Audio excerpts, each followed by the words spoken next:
Welcome back to another episode of True Crime Saturday. Tonight, we are going to be discussing the infamous Setagaya family murders. So this case, it's a little complex, but at the same time, it's pretty simple. I know that sounds a little weird and almost kind of jokey, but I'm not joking at all. It's got a lot of simple elements to it, but it's also incredibly complex. Now, we have to notate a few things before we really start getting into the case. One being that different countries handle cases differently, whether it be homicide, theft, whatever.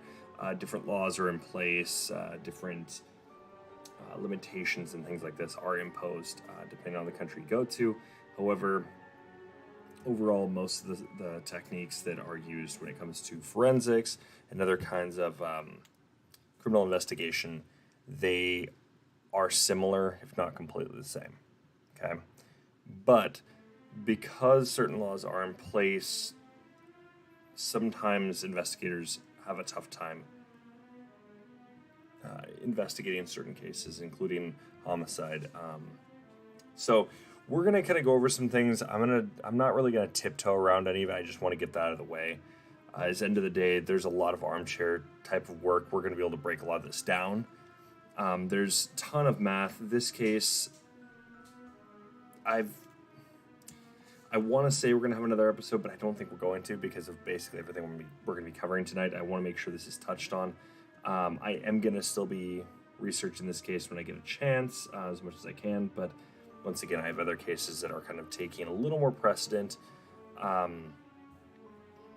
It's once again, for instance, when it comes down to the the Crowley family murders. That is the number one case I am looking at still, even to this day. There's a ton of stuff I'm looking at. Mr. Cruel, this case. I mean, there's a ton of cases that are going to be taking precedent over certain ones. And this one is definitely going to, I'm going after the David Crowley case first because that is, my opinion, it's one of the biggest cases that need to be solved as soon as possible. I'm not putting importance on life or anything, but it's just there's a lot of ties to all sorts of different things that are front and center and have been for a while, but I want to make sure that is taken. But I will be investigating this case until it is solved. So, alrighty. So first things first, we're gonna want to go and I want to make sure this whole narrative is actually put front and center first thing. So first things first, I want to go and put everybody back on kind of a let's take a little trip back to the year 2000. For those that haven't been to Japan, me included, I'm not going to be able to put myself fully in these shoes, but I'm going to try my best. But this is going to be the year 2000, December 30th. It's a Saturday in the Setagaya district of Japan, Tokyo, Japan to be specific. This is a sprawling area. This is like one of the biggest districts in all of Tokyo and one of the most populated areas in all of Japan. However, this is more of like the classic suburban sprawl we see even here in the United States, in some European countries and all that. Very, very typical sprawl. However, where this family, which is the Miyazawa family, where this family lived, they didn't have a ton of neighbors that were close by. In fact, to be specific, we know of really like two neighbors. There's the extended family, which lived literally right next door. This is almost, think like a duplex. Set up very, very similar where you have the houses, but they're like townhouses that are like right next to each other, like perfectly right next to each other. But they're separate. And then there was another neighbor that was down their way. But this family came home from shopping one night, on that night, and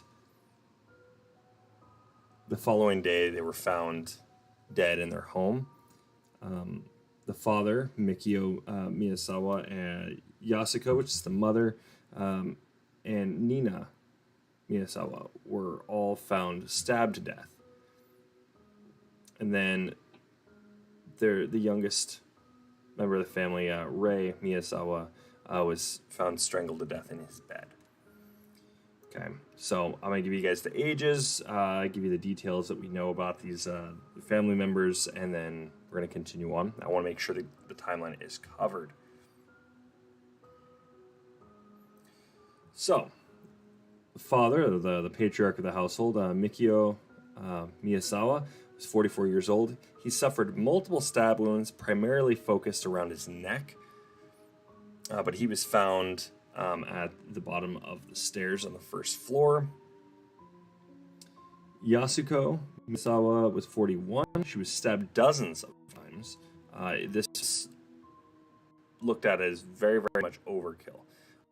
Nina Miyasawa was... I forgot to change her name too, I think. I really hope not. Well, yeah, I didn't change her name. I totally apologize on that.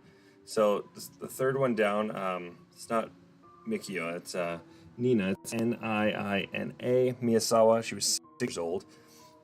She also stabbed dozens of times, and this is also seemed to be overkill.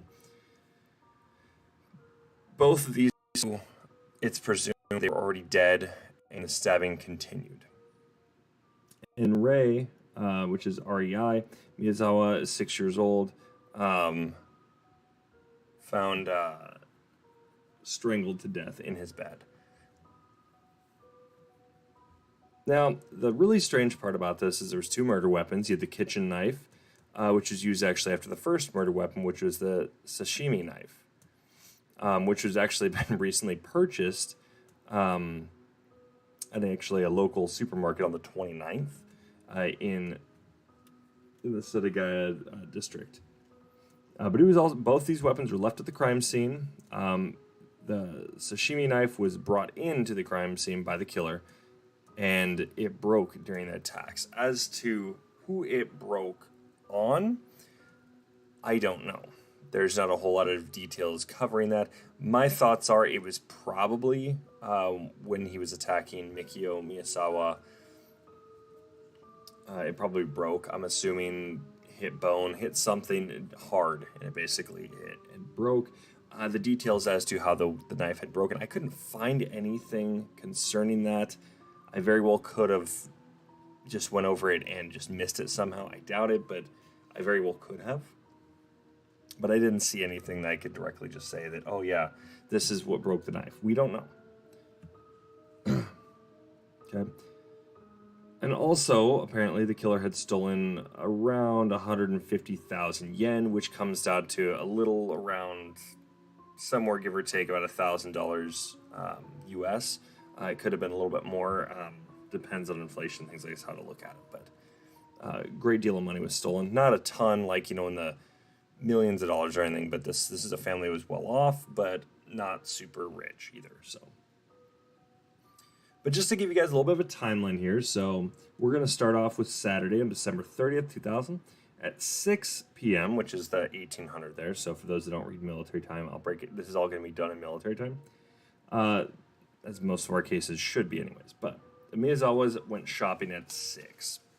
At 6:30, a neighbor of the Miyazawas drove by their home, and the family car was still gone. So this confirms they were gone. We know that they had been shopping. There was witness accounts and all this for all that. At 7 o'clock, Yasuko called her mother, who was also the next door neighbor. This is presumed to be about when Nina could come over and watch the pre-recorded television program. And then sometime between 7 and 9:30, the family had arrived home, and then Nina had went to go watch the pre-recorded program at her grandmother's. Once again, that was next door, and at 9:30 directly, she had left. At 10 p.m., a witness walking along a path behind the Miyazawa residence claimed to hear what appeared to be an argument inside the house.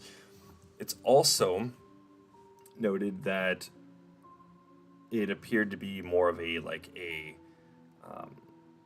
domestic type of argument between like a husband and wife, boyfriend and girlfriend type of conversation. When it comes down to that, there's a few different things you could go and presume. That if a male and a female was arguing and nobody could hear what the argument was about, just hearing just the, the tone differences, you could assume that, sure. But at the same time, it's not necessarily a full-on, okay, well, this is domestic here, because couldn't a brother and sister that are older be screaming like that and sound the same way just based on tone? Yes, they could. But, however, that being said, I assume that some things were heard by this witness that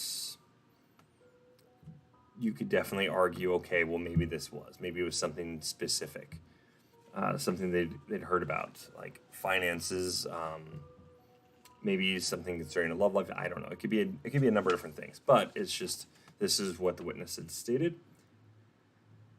At about 10:30-ish, quote, someone, unquote, I'm not sure who this person is, but it's just, they basically said they could be a number of different people, which is a little weird. When I was reading some of these articles, it was kind of weirding me out because they weren't really sure who this person was. And this information seemed to be coming directly from the police. But someone recalled seeing a man hurrying along the walking path near the Miyazawa residence. Okay. So we'll continue on with that. That's a little interesting here. You're looking at it between 10 and 10:30, so could this witness be the same person? Possibly. But we don't know for sure. And then we got at 10:38, Mikio's work email was accessed and read, which, keep in mind, this is password protected. So at this point, we're thinking this is probably around the time I'm thinking when the guy got in the house. Because at 11:30 p.m., Yasuko's family next door claimed to hear a loud banging noise coming from the Miyazawa residence. This is where things are getting a little interesting here. So now we don't hear really anything after that. Now, around midnight, a little after or so, a taxi driver, now keep in mind, this is on Sunday, December 31st now. Taxi driver recalled picking up 3 passengers. They were nameless, quiet, middle-aged males. One man, and I'm going to put this in quotes here because this is how it was directly quoted. It's a little weird. Quote, had a wound on him. I don't know how somebody has a wound on them, but end quote. And left a bloodstain on the backseat of the cab. All 3 men were dropped off at a, quote, nearby station, end quote. And all 3 men were also picked up within close proximity to the Miyazawa residence. Little interesting, but this has given us a little bit of a clue here. So sometime between 11:30, well, give or take, probably about like 11:15. I'd argue probably 11:15, 11:20 or so. This is what I'm assuming the guy got in. Okay. Between there and around midnight is how long it took. However, that being said, now you're going to see some things here are a little weird. So at 9:30 in the morning, Yasuko's mother called the Miyazawas, but the phone didn't even ring. Well, it was found that the phone line was cut.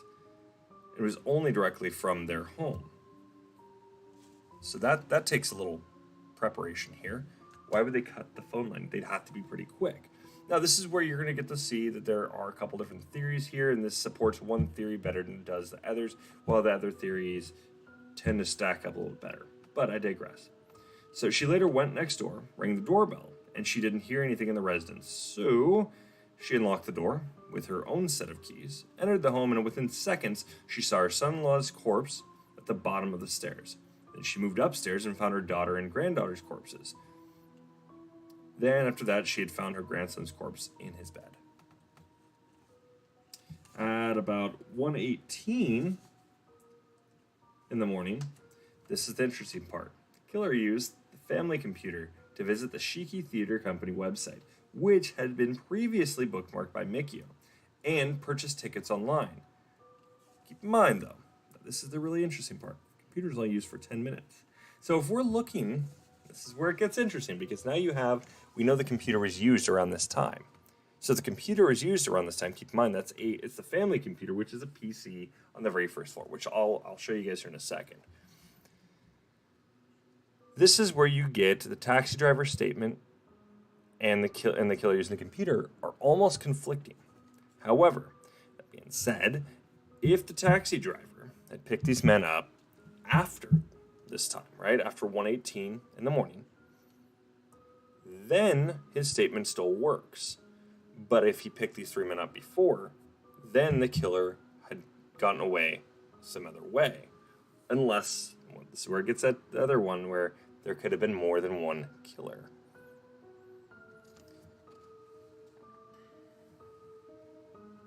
Gets a little weird.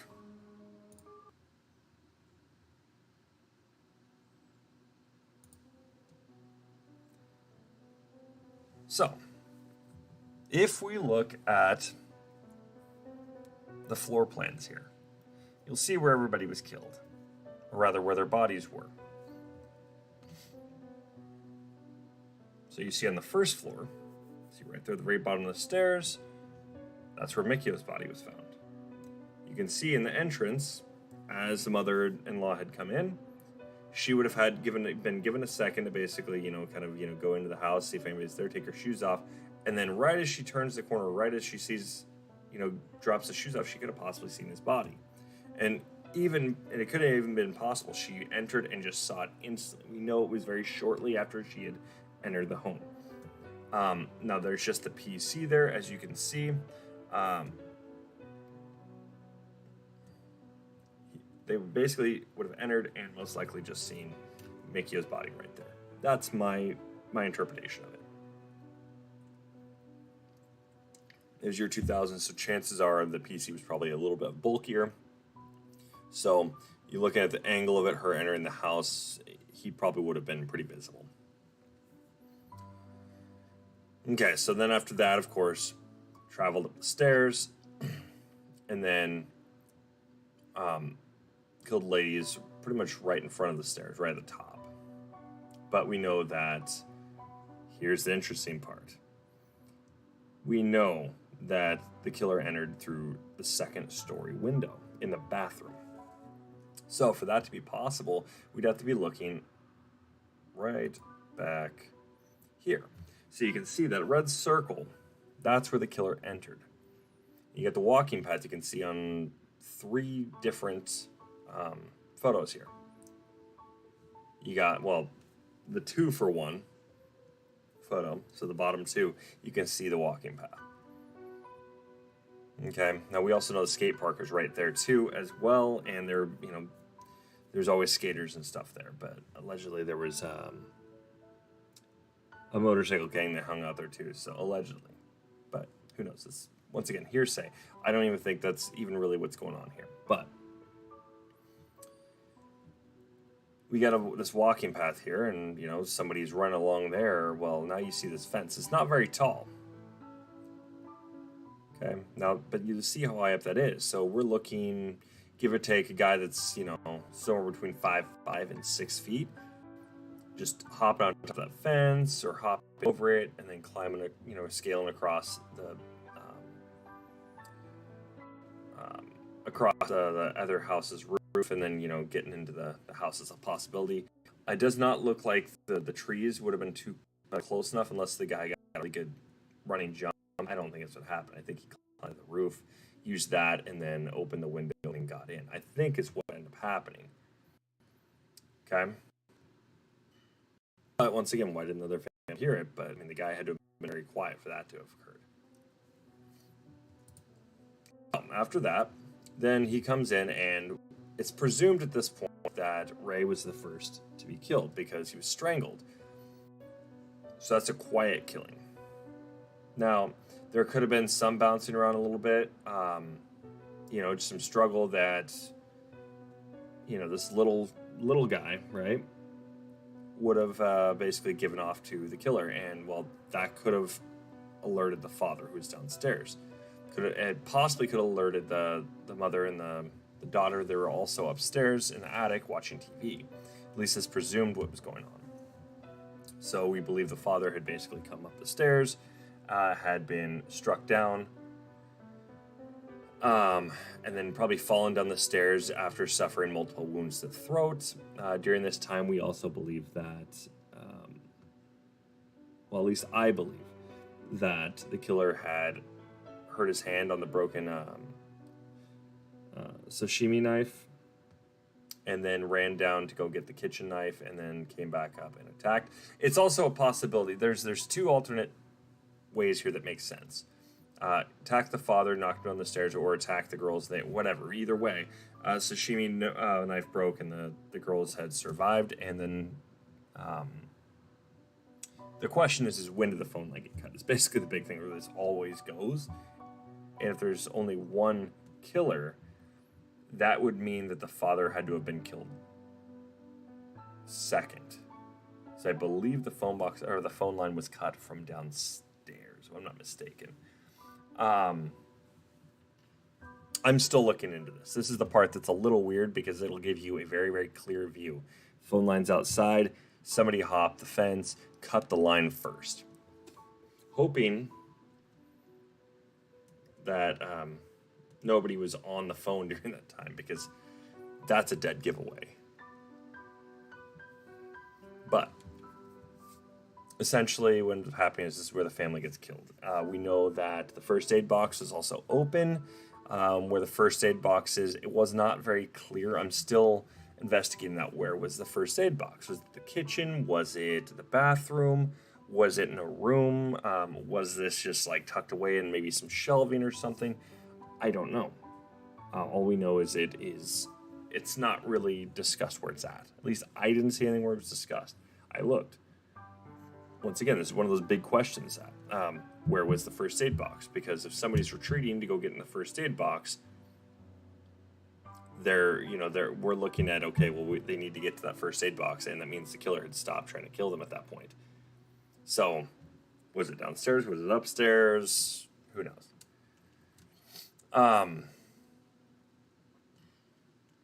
But we know that the killer, after he had killed the family, had taken the trash and he threw it in the bathtub for whatever reason.